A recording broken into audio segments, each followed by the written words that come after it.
Hay leyes que tienen errores que hacen que después, es un efecto boomerang que hace que después que el Estado marche. Exactamente, hay varias leyes que han sido sancionadas en el Parlamento con errores graves y eso hace que después la Suprema Corte, que es la encargada, diga, bueno, esta ley es inconstitucional, y si bien las inconstitucionalidades siempre se aplican al caso concreto, bueno, en los hechos termina cayendo la ley porque todo el mundo va a ir a reclamar contra esa ley, entonces el Parlamento tiene que derogarla y hacer una nueva ley según el caso, pero bueno. Eso es responsabilidad del que la redactó primero, pero después de todos los legisladores que la votaron. Exactamente, sí. No, y entonces esta columna yo decidí titularla Lo político sobre lo jurídico, porque bueno, es un poco lo que ha pasado, lo que ha venido pasando, ¿no? Han primado en este tipo de leyes que han sido cuestionadas, han primado criterios políticos sobre los jurídicos. Digo, pasó que fueron juristas al Parlamento cuando se estaban discutiendo estas leyes a decir, miren que esta ley, si la aprueban, va a ser inconstitucional. Y bueno, lo hicieron igual y bueno, la consecuencia es que después termina pasando esto, ¿no? Y esa frase ya la escuché, querida. Esa frase la dijo Mujica, es una frase que Mujica dijo en el 2012, si bien no está relacionada con leyes, sino con el tema del Mercosur, ¿no? Sí, claro, con el ingreso de Venezuela como miembro pleno del Mercosur. Exactamente, entonces bueno, en ese momento Mujica dijo esa frase de lo político superaba ampliamente lo jurídico, así lo dijo para justificar. Él hizo referencia, en este momento lo político superaba ampliamente lo jurídico, por eso votamos el ingreso de Venezuela. Exactamente. Bueno, y esto viene a colación ahora porque esta semana la Suprema Corte de Justicia, este mes, el 11 de agosto concretamente, la Suprema Corte de Justicia volvió a decir que una ley es inconstitucional. Entonces, bueno, y se trata de una ley que es una ley de presupuesto del año 2012, en el cual, esto es un tema que viene de mucho tiempo, ¿no? La ley es una ley de presupuesto que lo que hizo fue desenganchar los sueldos de los jueces de los ministros de Estado.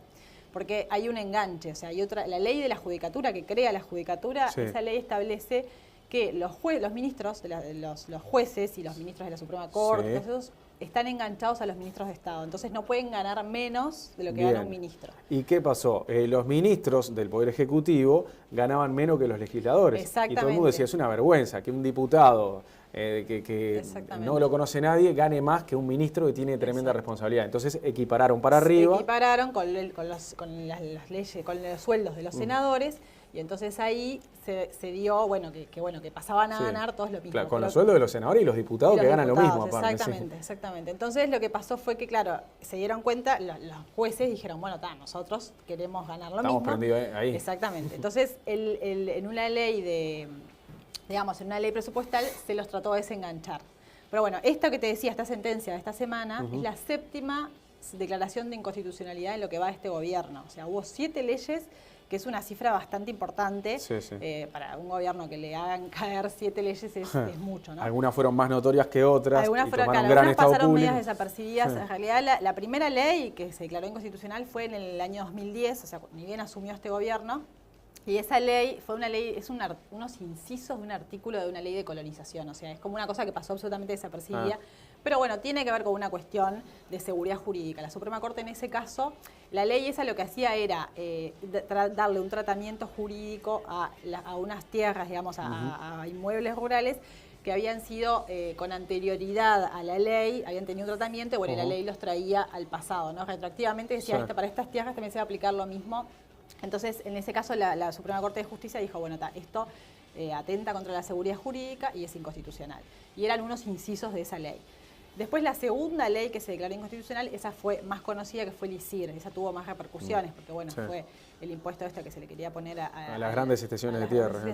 Exacto. Entonces, en ese caso, ahí también la Suprema Corte, eso fue en febrero de 2013, el 13 de febrero de 2013, la Suprema Corte dijo, ahí estamos viendo la etapa que en ese momento informábamos, la Suprema Corte dijo, esto es inconstitucional porque no se puede gravar a los impuestos departamentales, la propiedad inmueble rural puede ser grabada únicamente mediante impuestos departamentales o nacionales de carácter adicional de inferior cuantía. O sea, había un tema ahí de que se traspasaban los límites, digamos, de los impuestos que se pueden poner a los inmuebles rurales.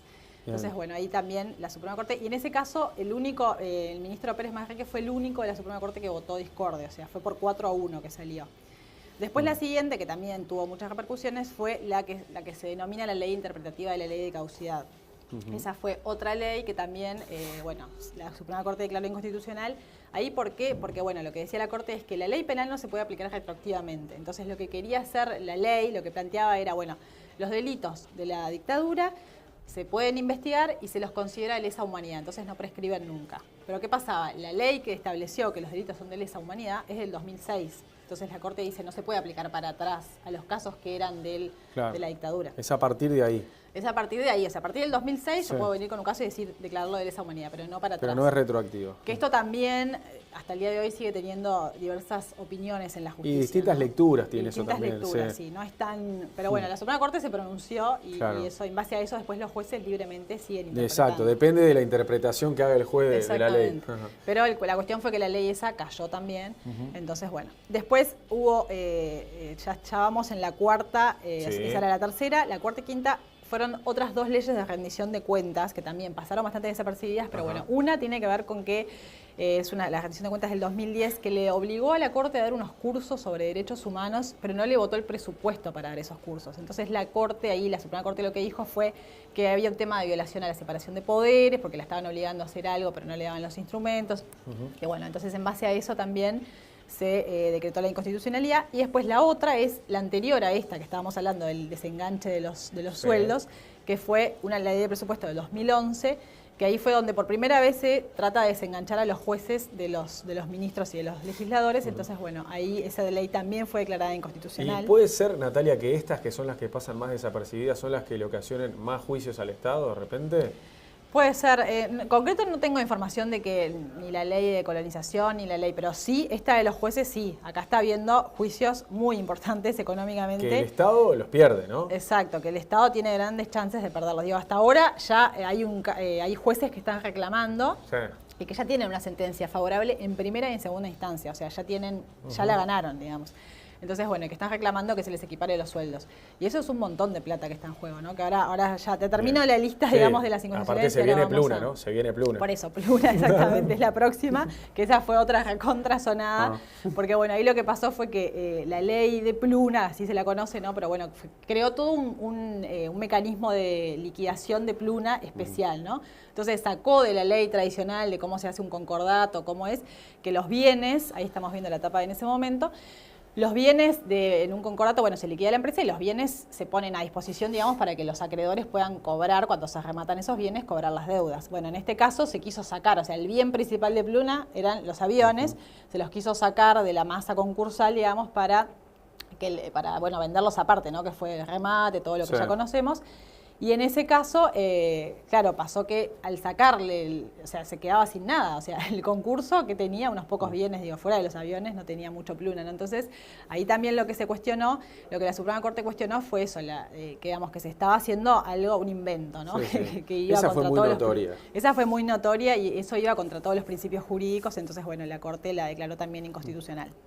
Y bueno, y llegamos a la que te decía ahora, del 11 de agosto, que explicábamos al principio, que bueno, que tiene un costo, ¿no? En los otros casos también tienen costos y también, pero en este caso el costo es notorio, ¿no? Porque estamos hablando de que hay jueces que están reclamando esa equiparación.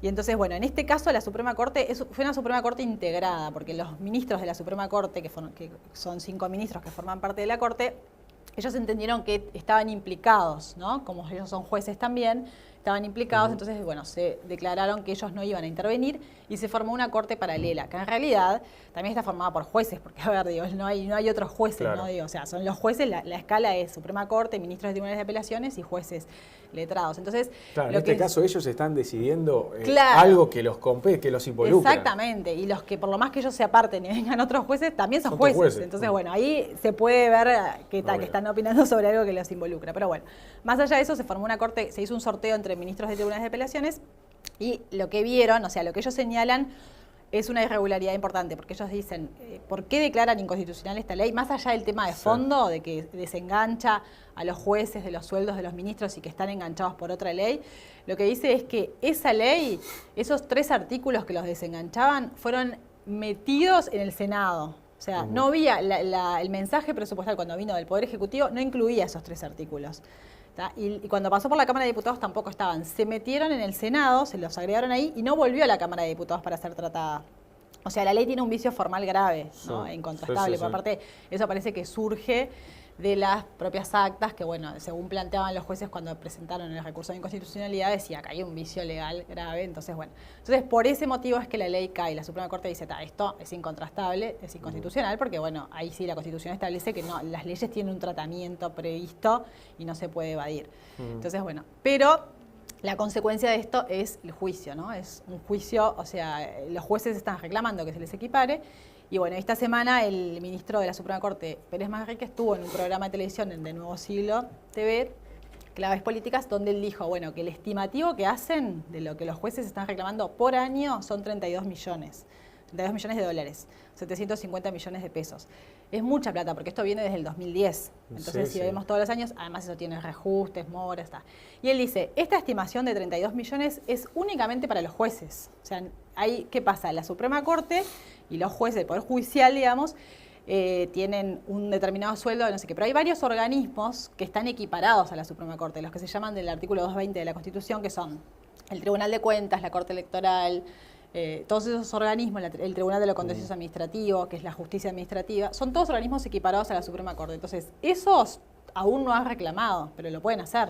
No, y aparte de lo que decíamos recién, o sea, es un caso muy delicado. No solo porque, a ver, a la hora de declarar inconstitucional la ley, esto lo decidieron jueces que están involucrados. Ahora en los juicios también es un juez decidiendo un juicio que hizo otro juez, un colega. Y que el sí o el no claramente lo va a favorecer al que decide. Sí, por eso hay todo un tema de intereses que está complicado. Pero bueno, más allá de eso, ellos argumentan, ¿no? Aspectos legales. Se supone que la independencia es absoluta y hay que creer en ella, pero en este caso está bravo. ¿No? Está bravo, pero bueno, más allá de eso, la ley los equipara. Entonces, bueno, ellos se basan en eso. Y bueno, entonces, esta semana, en esa entrevista que te decía, el ministro de la Suprema Corte, claro, decía, bueno, alguna solución se va a tener que dar a este tema. Entonces, bueno, vamos a escuchar ahora lo que decía Pérez Manrique. A ver.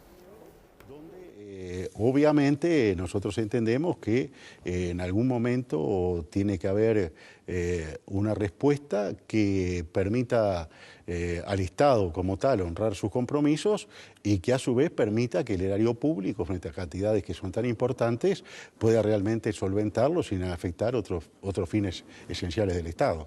Ahora, ministro, ustedes lo han hablado con el Poder Ejecutivo, o sea, en distintas instancias, ¿no? La respuesta que han tenido es que no correspondía, o sea, incluso ustedes se reunieron con el presidente de la República.